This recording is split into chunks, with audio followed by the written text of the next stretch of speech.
Woo! We're gonna get to doo-doo now. Oh yeah, the boogity bop.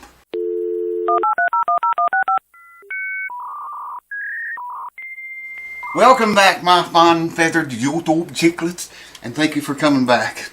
Figured we'd talk today about something a little bit different. I've been reading Facebook groups again, and they're talking about neck relief on all guitars, acoustic guitars, electric ones, basses. You know, how much neck relief? What do you even have to have neck relief for? You know, all kind of questions over there about everything. So I thought that'd be a good subject for a video, and I figured I'll just make you one and explain to you what neck relief is even there for. And of course, it depends on a lot of things. It depends on how you play, your touch, your muscle control, whether you lightly touch or you squeeze hard. It depends on the gauge of strings. Of course, it depends on the instrument. But what I'm going to do is I'm going to get you and bring you over here. And I'll try to show you on this. This is that Gibson Dove. If you saw the video where I worked on the brace, and you'll see it's still here. So that's proof I ain't been working on guitars. Can't see shit, man. Cannot see at all, hardly. Today's been one of the worst days. Dropped the crap in my eyes too early today, I think. Anyways, I'll get you and bring you over here, and we'll talk about neck relief. What good is it? What's it do? What purpose does it serve? Hold on. Alright, neck relief. What good is it? I ain't even put the strings back on this guitar yet. Or the pins or anything. Done anything, man. I haven't worked on no guitars. I'll send them all back until I get over this. Anyways, enough of that. Neck relief is forward bow in your neck, okay? It's not back bow, not with the hump in the middle. That's back bow. Neck relief is just the opposite of that. It's this way, as you all know. The reason for it being is for the strings to vibrate and move. When you pluck a string down here, that string turns in a elliptic pattern. The whole string, as it vibrates in a round pattern. It vibrates the very most right in the center. Okay? It'll be about your 12th fret usually. That's where the pattern's going to be the biggest there.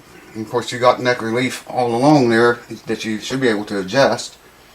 So the way that works, that elliptic pattern, that energy in the string, as it dies down, it oscillates from the center to both ends. And then as it dies down, it comes back to the center a little bit and then back to both ends. And it keeps oscillating, doing that until it dies, until it, quits ringing, so to speak. A lot of people don't know that. I'll put a picture up right here. That's why we can get our action very low at both ends. Of course, you don't have any action back here, but say it's your nut up here, because it vibrates, it moves such a small amount up there. You with me? Even when the energy splits and goes to both ends of the string, it's still, it's half of what it was in the middle, or less than that, because it's dying as we speak with every second that passes. So the vibration and the movement is getting smaller. Now, you want enough room, enough neck relief. I like 12,000 in my acoustic guitars and 10 in my electrics. Reason being, heavier strings on acoustic. I play 13 to 56s on acoustic, which is really heavy. But you want enough room, enough relief there, so that string has plenty of room to move however hard you pluck it without buzzing anything. And then you want your nut action to be low enough so when it oscillates back and forth and the energy is at the ends of the string, it doesn't buzz. So you can get very low there and less low here, I guess what I'm trying to say. Some people, there are a lot of players. Steve Vai comes to mind. He plays on a straight neck. He's got such a light touch, man, and he plays on a straight neck. And there's some others I just can't think right now because I'm having a hell of a time seeing anything. But Steve plays on a straight neck, and I know this because I have a book that's got a bunch of the big players' names in it, and their setups, and the whole entire setup, the gauge string, the brand string, everything they use. I need to find that too because I want to look some stuff up in it. Anyways, that's the reason, the main reason for having relief. Now, like I say, you can play on a straight neck, and you can get your action very low, very, very low, playing on a straight neck. But generally you want that relief in there. So like I say, when that string spins in the middle in that elliptic pattern, it's got plenty of room to breathe and move, you know, without rattling on any of the frets. I don't know if I'm explaining it very good or not. Elliptic pattern, the string, you know, it doesn't go up and down like that. It goes around and around and around, and that energy moves to the end of the string, back to the end of the string, back, and that process goes on until the string completely dies out. It's happening all the time the string is ringing out. That's what I'm trying to say, I think. But yeah, the less relief you have in your neck, the bigger chance, you know, it's going to buzz when you play it. Unless you're a really super light touch like Steve is, and me. I'm not so much on acoustic, but I'm very light on electric guitar. But that's what you got to do and look for when you set relief. Try sometime straightening your neck. Get you a level and make your neck perfectly straight. I can show you right here. This should have some relief in it. If I need a piece of paper, I can't find anything. Maybe this will work. If I put this on the neck, yeah, see, it won't go under there, but it will in the center. That's where the relief is. But try this. Straighten your neck out completely straight. You probably are going to have to tighten the truss rod to do it. Then, string it up and play it. And you'll see what I'm talking about. You'll hear it. You'll feel it. You can mess with your action if you want to. And, you know, like I say, you can get the action very low. Do it playing on a straight neck, but you're not supposed to, really. It's not a given rule or anything like that. But you're just not supposed to do it. Hold on. A lot of people didn't know or don't know that string that oscillates like that. Vibration goes from one end of the string to the other. A lot of people don't know that. You got an acoustic guitar, put a camera down in it, take it outside, point it up the sky, lay a camera down in it, and hit the strings, and you can kind of see what's going on a little bit.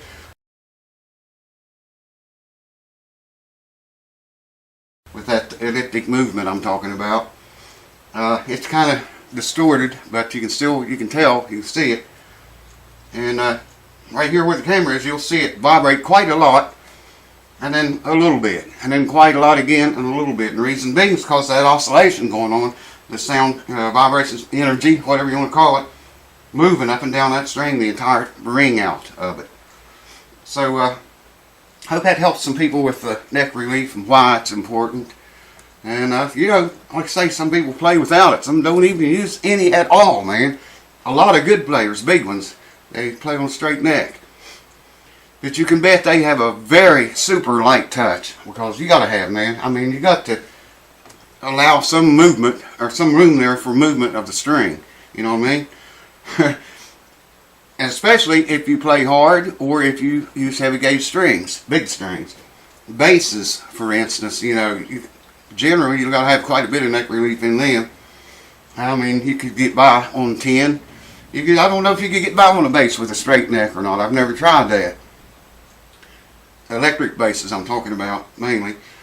They need a lot of room to vibrate, you know. So when you're down here playing that thing, and the strings is vibrating, open notes usually. For instance, I was going to show you too. If you, let's say you come down here on the 7th fret, okay? And you play the 4th string on the 7th fret. That's a G, no, that's an A note. You pluck the 4th string on the 7th fret. Okay, now that energy is traveling from the center of the note where you got it noted back to the saddles, okay? And it continuously goes, you know, from the center up to your finger, back to the saddles, and back to the center again. And there again, it oscillates as the energy dies down or the string stops ringing. Any note that you play, that center will change, you know. Because when you note a note down past the nut anywhere on the fretboard, then you just change the center of your string scale, and everything's going to change. It'll be a different tone. It'll vibrate different. The shorter that gets, the higher notes you play, the littler it moves. That's why you can get your action so low down here. But you've got to have that in the center, near the center, relief. You've got to have that relief in there normally for most people. to have your guitar set up right. And I hope this helps you. I'm going to go get something, do something with my eyes, man. I cannot see anything hardly. And wish me well, guys. I hope this helps someone out there in YouTube land. Cheers to you. One other thing I wanted to mention too.